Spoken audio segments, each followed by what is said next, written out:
Ladies and gentlemen, welcome to the 6th edition of Inside Fin. I'm here with Professor Andrew Schnackenberg.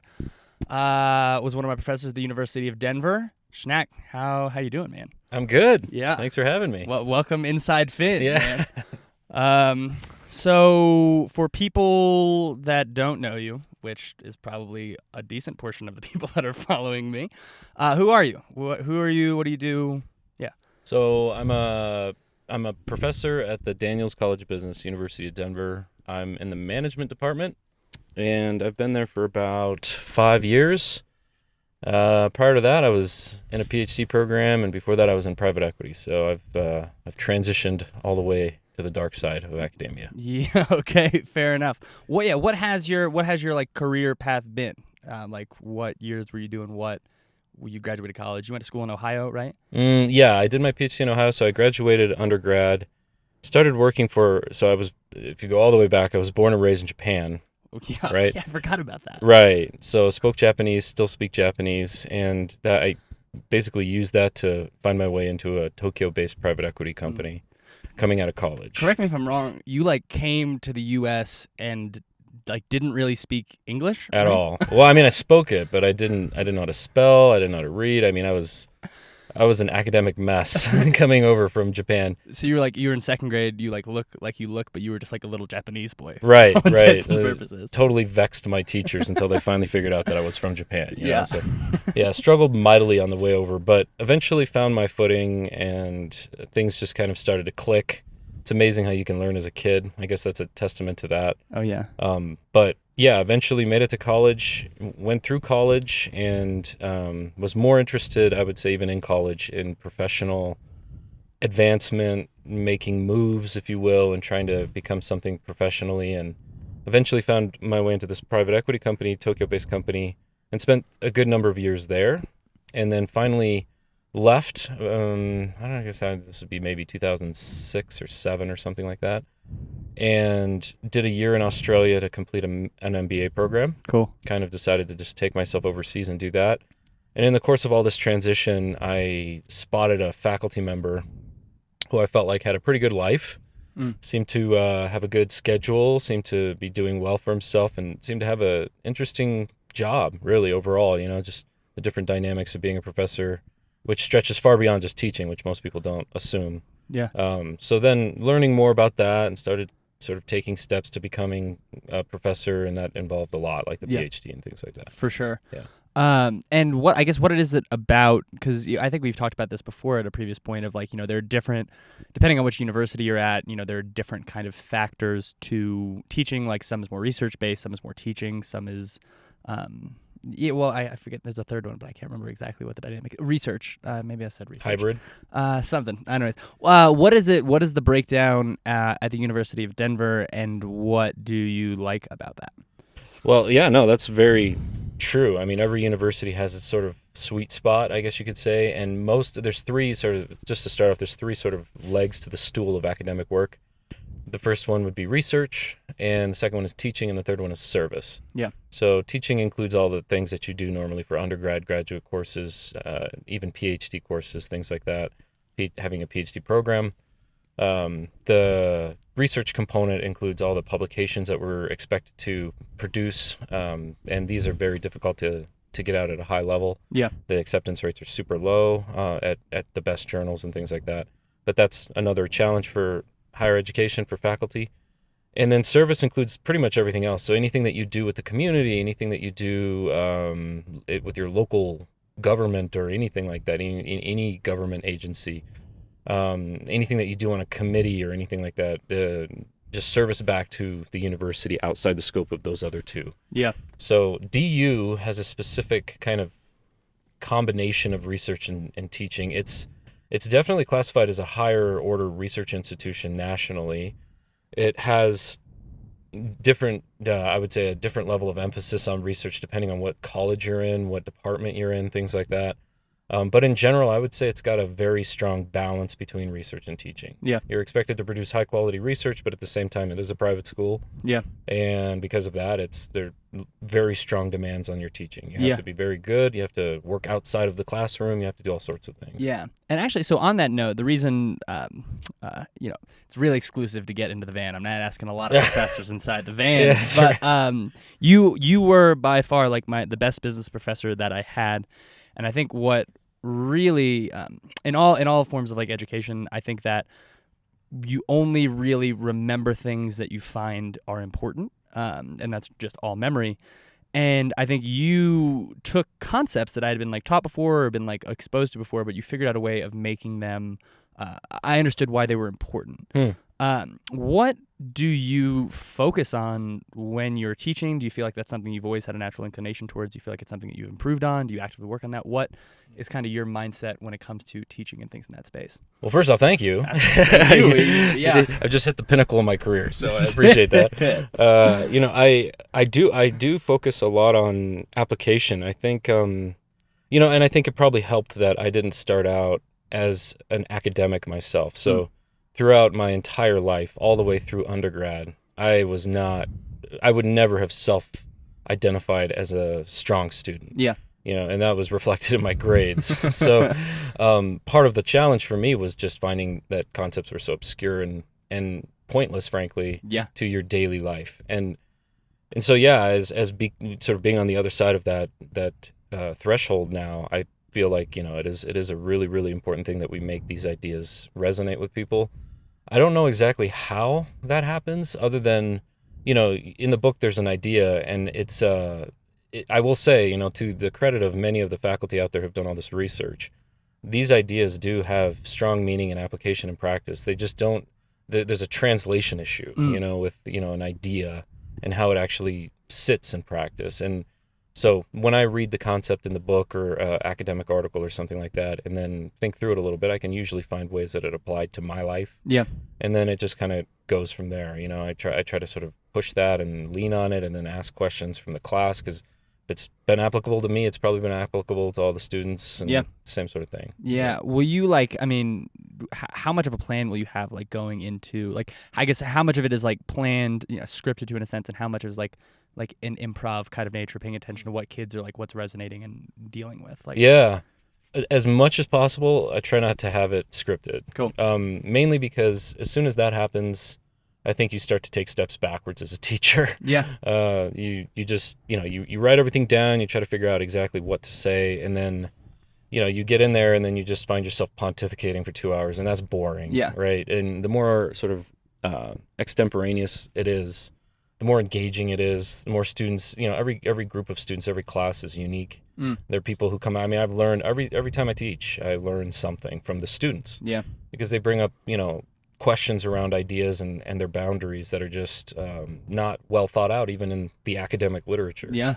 So, it's a testament to them, but it's also just a benefit of trying to keep things fluid and not so top heavy or top down, maybe. But that's of the classes that you teach, is there one that you enjoy teaching the most? It's a good question. I don't know. I have one class that I teach in the master's program that we have for management that's called Leading Self. Okay. And this class deals with all sorts of things around self-leadership, which is this idea that, we really don't spend a whole lot of time, really any time at all, thinking about ourselves and our direction in life.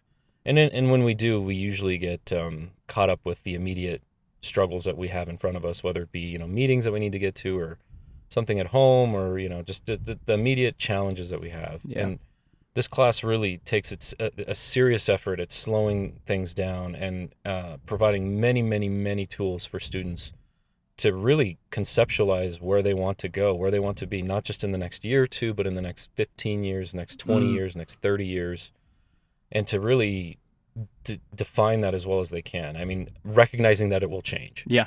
But just today, where do you see yourself in 15 to 20 years, not just professionally, but personally? Yeah. And then using that and really truly thinking about it, not just kind of throwing something on the wall, and using that as sort of a beacon to guide your decisions today. For sure.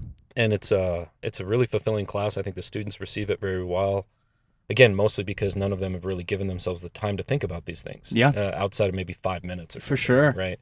So yeah, that's a fun one. No, I mean, lately I've been thinking about that too. And there was this book that I just finished. It was called Range by, I think, David Epstein. And it talked about how we learn who we are in practice, not in theory, right? And so for me, I've been realizing, one, and this is a separate conversation, that like I think especially post-college, I've been so opportunistic in the sense where it's like, oh, this is a cool opportunity, this is a cool opportunity, this is a cool opportunity.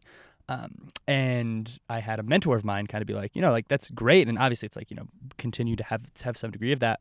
But without that kind of space to be able to step back and really think, it's like, oh, I'll choose the best opportunity. And it's like, well, I'm actually not fully in control of my trajectory here. Like, right. If you're only making decisions that are this next step, you find out all of a sudden, and I see it so easy with like, people that have worked jobs for, 4 or 5, 6 years, like, oh yeah, I just kept doing that. And, you see the world, especially now I've realized, you have, for some reason, all of my friends, like, I was like, oh, all of my friends will do everything that they want to do, like that they said that they would do. And then I was like, but, that's not how the world works. Most people don't do that. I'm like, yeah, but not my friends, But then, every year after college, you kind of see like trajectories that people go and, what people are doing. And all of a sudden you're like, oh, wow, it's actually, it takes significant, mental thought and preparation to kind of decide what you want to do. And you have to be flexible, like you said. It's not like, this is what I'm going to do 20 years from now. I'm like on this. Like there are probably a couple people like that. Right. But to at least have some type of, goal and direction. Yeah. And I'll give you, I don't want to, make the conversation a downer at all, but I'll give you a great quote that I think sort of sticks that point, it makes that point really well. The mass of men lead lives of quiet desperation, right?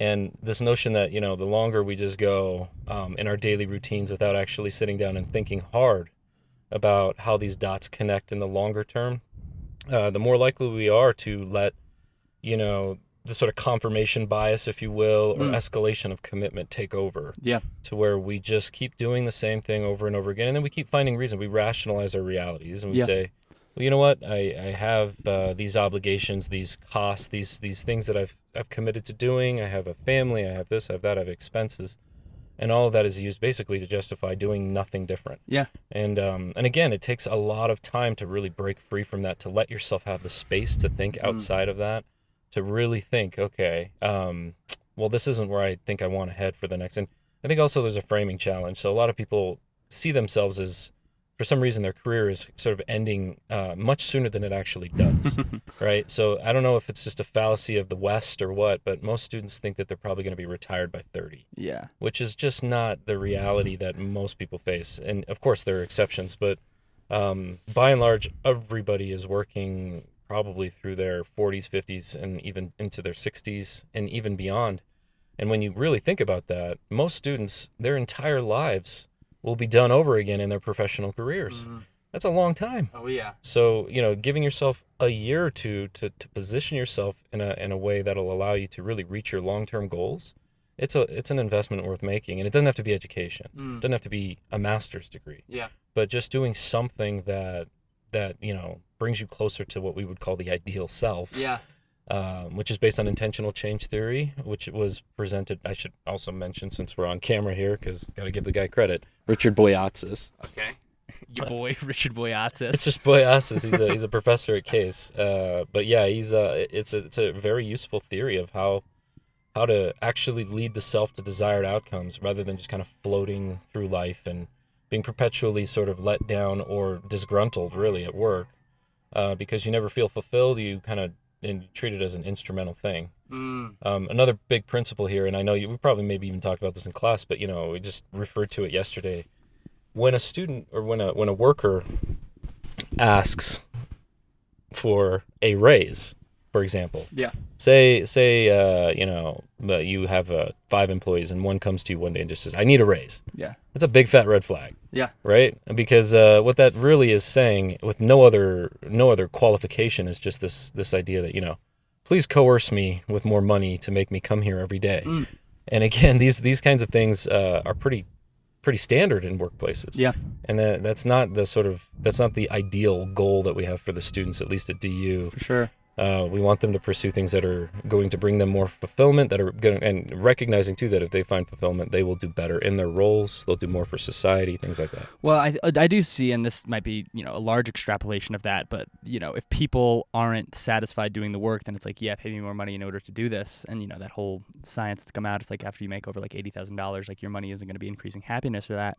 And lately I've been trying to think about like, work from a frame where it's like, I think we've defined like work as what you do to make money, and to a certain extent it is, but I also think that that's kind of like a shortening of what a human can be, because I think that there is so much work that goes into making a life, right? It's like, what are you doing in your neighborhood? Like, what are you doing with like your family or people like that? Also, to the third degree of professorship of like, what are you doing like in the community and things like that? And those are different versions of work. And obviously you need to be able to make money and make a living. But if those two things, ideally they would be able to be integrated. And what you do for work is you're able to also love and see the value of that. That's the ideal.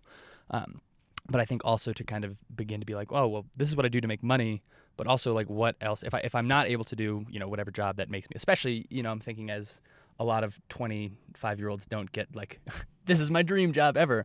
But, what am I doing that is actually providing, me some form of satisfaction as like a person? And that just takes levels of degrees and thought.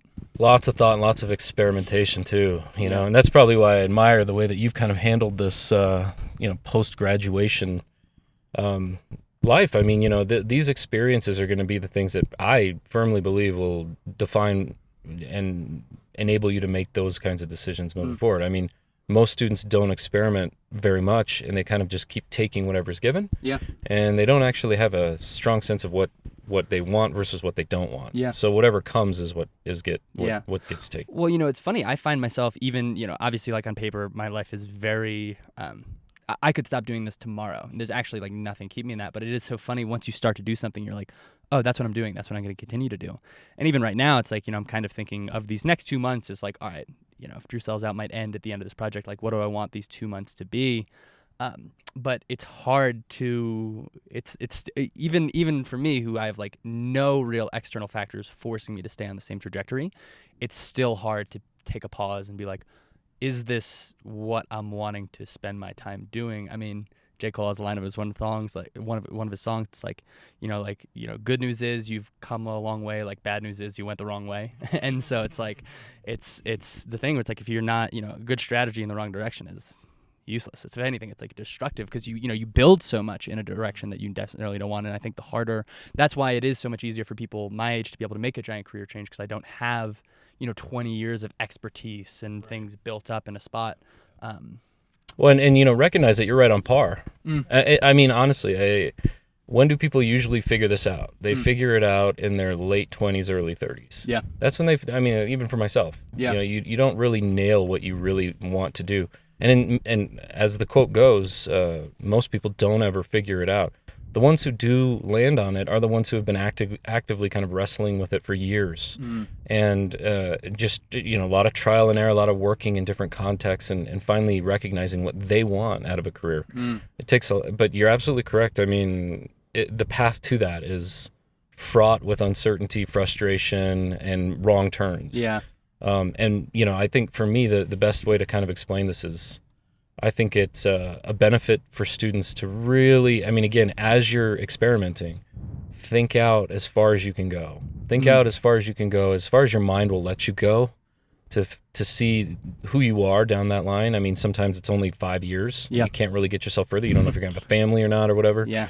But, try to push yourself out there a little bit professionally and say, well, this reality would be great. And with all things considered. Yeah. This role, this time off, this flexibility, this authority, this influence, this income, all those factors, what is the thing that actually provides what you're looking for? And it's maybe not a dream job. And again, dream jobs are misunderstood. We could go down that path. Yes. They're very much misunderstood concepts. But it doesn't have to be a quote unquote dream job, but the idea is to make sure that it's at least not something that you loathe. Yeah. Yes. Yeah. You're giving up a lot of time to something. I have friends who hate their jobs. It's like, that's a tough one. That's especially now, and all of a sudden, and for me, I have a toss up too, because there's a certain degree of, I think it's Tim Urban talks about like happiness is reality minus expectations. and the concept of being like, all right, cool, like I want to seek after a job that like I really want, and like, you know, build a lifestyle that I really want, and, you know, all these things, versus, you know, how much is a good thing to like strive for, and to strive for something better while simultaneously being able to accept where you currently are at. And like, you know, it's a very it's a trade-off. It's a very slippery slope to be in that mindset where it's like I'm satisfied, happy today, but also still able to like seek for like the betterment of myself or a situation. Yeah, I'll give you one from Matthew McConaughey. You can bring Matthew. You know, he was actually trying to get in the van. Oh yeah, I bet. Whether or not to interview him. I'm glad you bumped him for me. Sure, you know, I was like Schnack. He's like, oh, Schnack's coming. All right, look, Yeah. like, sorry. He's like, all right. He talks a lot about the difference, and he does it in a very meaningful way, between happiness and meaningfulness. And work that's happy is fleeting. It doesn't last. So you think about an NBA basketball player, they wake up, they don't want to go to practice every day. They're not happy all the time. Yeah.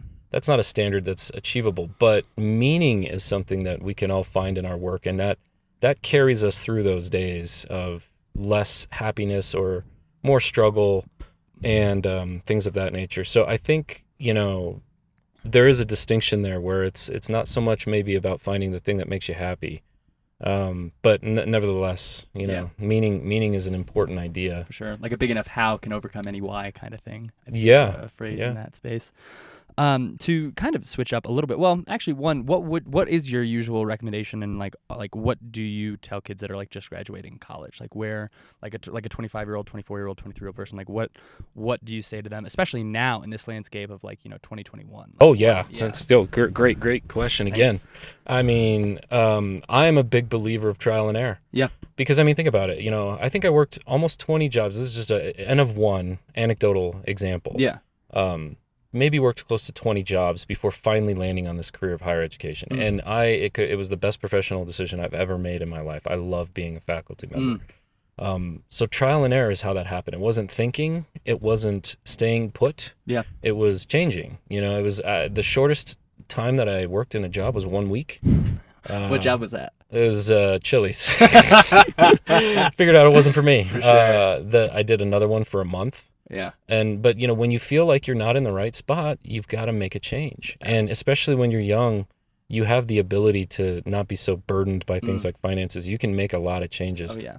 And you know, eventually, I mean, I'm convinced that if you make enough changes, you're going to figure out the components of different careers that you like, and then you'll be able to go search for the thing that actually includes all those components.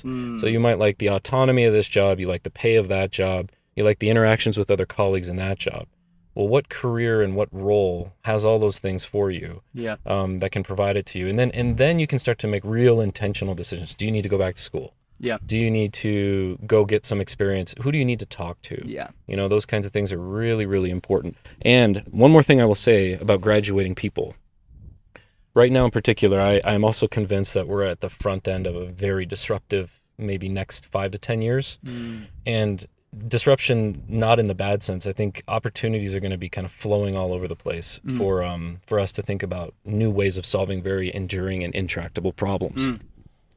Thanks to some of the things that are happening in technology and things like that. So I would definitely suggest for graduates to front run their careers. And what I mean by that is a lot of these jobs are going to be obsolete in the next 5 to 10 years, but they're going to be replaced by new modes of work, new devices, new tools, new technologies.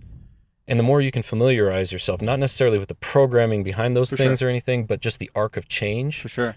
And then you can start to figure out a way to put yourself in the right place to actually look at that as an opportunity rather than a threat to your career. For sure. And the students who do that, I think, are going to succeed wildly, whether or not they're in careers they enjoy or not. They're going to be very successful over the next 15 plus years. Yeah.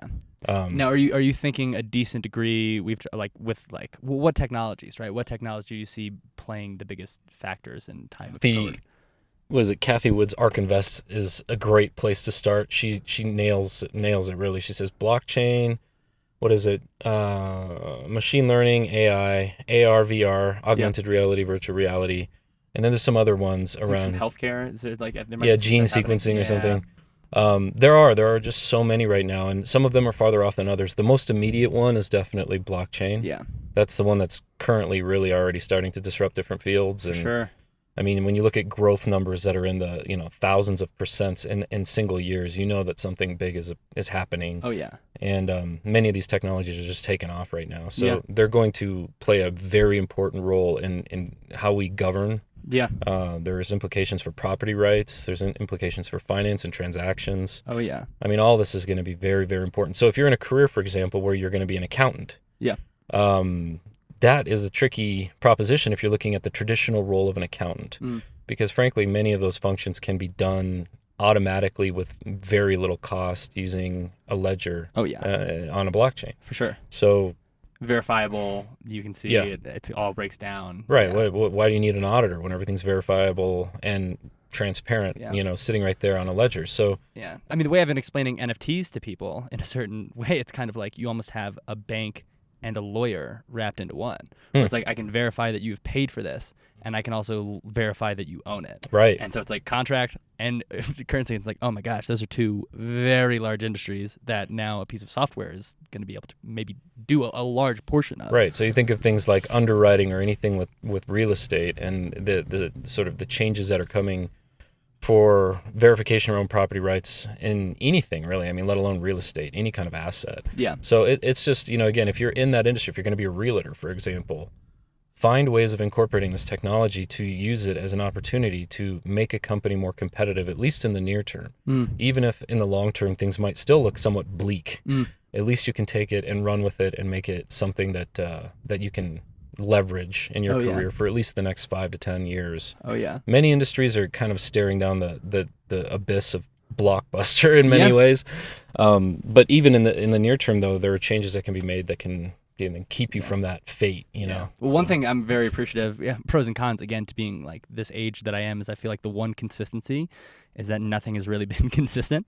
It's like kind of the main skill that I feel that people my age that you need to have is kind of the ability to continually learn and pay attention to what's happening.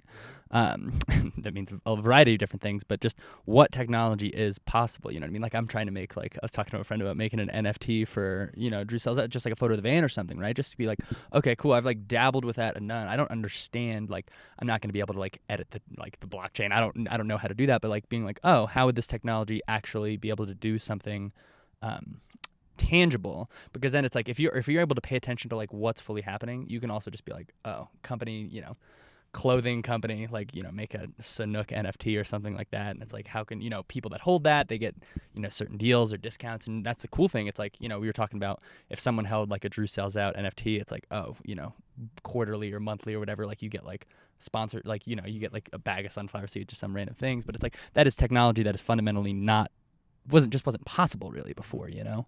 That is the type of thought that needs to how you connect the dots and how you sort of turn that into a viable business model is the real challenge. But if you can get there, then you're talking about wholly new platforms for advertising and sponsorship, and those platforms will be noticed if they're successful by large corporations, by the incumbent players, whatever.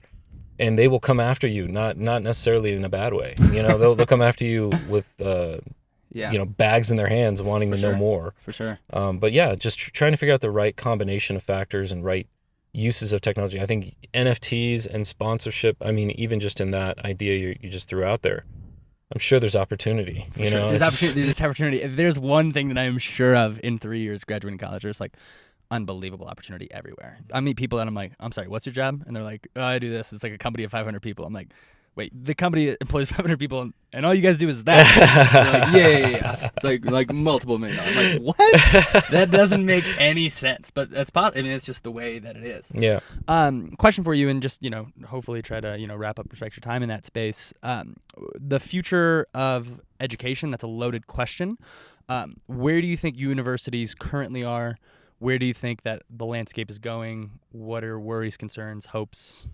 Yeah, big question. I think, there's so many different ways to answer this, and I'll try to do it concisely. For sure. I think education is like just about any other institution. It's in the front, it's on the path to disruption. Yep. And I think there's just so many colliding forces right now around institutions that it's hard to imagine them looking much the same 5 to 10 years down the line. So, you have issues around the failure of institutions really to sort of address social needs. And again, you can go down the list. Healthcare is too expensive. Education is too expensive, and it's the value that it's providing is not measurable in a way that shows that it's worth the investment. You can look at the police and how it seems that many folks feel it's not satisfying their local community needs. Yeah. You can look at government and the gridlock. You can look at any traditional institution. You can look at prisons. Yeah. All these institutions we've relied on for decades and even longer to navigate us through social dilemmas and issues that are bigger than one person, right? It's not in anybody's best interest to maintain highways. Yeah. So we have government do it. Yeah. Right? And we've relied on government to take on that responsibility to be the social fabric for a very long time. But only recently, and I would say even in the last few decades, has skepticism of all institutions skyrocketed. So the challenge, and this is the thing, so you look at things like global warming and environmental protections and social justice issues and all these things that are just not being adequately dealt with through traditional institutions. Yeah. So that's the big picture sort of headwinds that all institutions are facing. And because of that, I think it's hard to imagine them not being disrupted in some very large way over the next 5 to 10 years. And education isn't immune to that. Yeah. So the good news, and I think you think about, my students right now, the undergrads, they're the ones with the opportunity to do this. And they're the ones with the most skepticism because they've seen nothing but failure in their lifetimes. Yeah. So, but the challenge for them is when you disrupt and you tear down an institution, that is the very thing we rely on to provide safety, security, social well-being, things like that. Healthcare, for example. Yeah. What you put in its place has to be very well thought out, and it has to work really well. It has to work better than the incumbent. So how do you do that? And, again, this is all the same. It goes down the same sort of line of thinking as anybody looking for front running a career is, how do you use these emerging technologies and tools at our disposal to help you disrupt existing institutions to make them better? And that's where I think there's a lot of good news. Yeah. I think that there are tools out there that are going to enable us to do much better in education. Yeah. Do much better in handling intractable issues like global warming. It's not a lost cause. Yep. Fortunate. It's important to remember too, Yeah. And to keep that belief. Right. And when you see how it can happen, I think that's when belief comes in. You start to envision how these technologies could combine and work in a way that actually helps us solve these issues. Yep. All of a sudden your orientation flips from sort of despair to optimism. Yeah.